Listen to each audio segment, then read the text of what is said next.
Thank you for joining us for 12 News at 5. I'm Troy Hayden. And I'm Kadiba Devine. Part of downtown Globe was evacuated after a man found several World War II era grenades and then brought them to the police station. Gabriella Becerra is the only reporter live in Globe right now. And Gabby, this is a tense situation. So, all right, so what's going on? I know we had crews coming in from Luke Air Force Base. What's happening?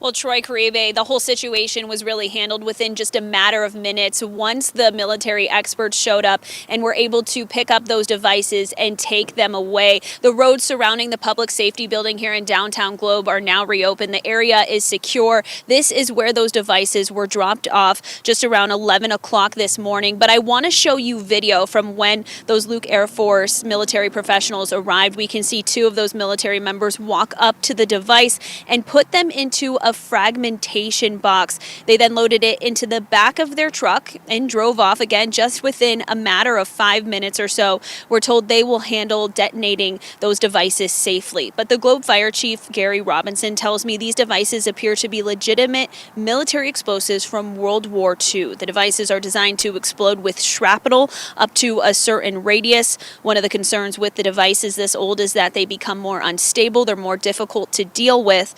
A man found these devices while digging in his backyard in Globe. He then wrapped them up, put them in his car, and brought them here. Police were able to remove them from the car and lay them just outside of the building. And that's when those safety evacuations took place out of caution. The bomb squad was called in. That man is being cooperative with this situation. They're also looking in to see where these devices came from and making sure there aren't more. But the situation here in downtown Globe has been handled, and there's no threat to the public currently. So all of these roads have been reopened.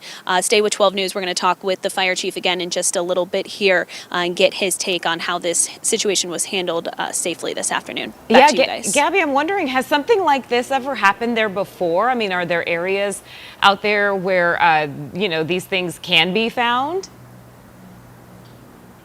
The fire chief did say this is something they have dealt with a couple of times in the last few years or so. So they did know the proper process in order to have these devices handled safely and to not have anyone hurt. And when the local police went out there, you could tell they were in their full bomb squad suit. But when the Luke guys came out, they weren't wearing anything. They're specifically trained to probably look at some of these things and determine whether or not they're a danger. Gabby, is that why they weren't wearing anything? Yeah, I that's my guess. The Luke Air Force guys just literally pulled up, got out of their cars, walked up to it like it was no big deal. They have the proper training to be able to know exactly what to do with these devices and make sure that they are handled securely. All right, Gabby, thank you so much. Live from Globe, Arizona.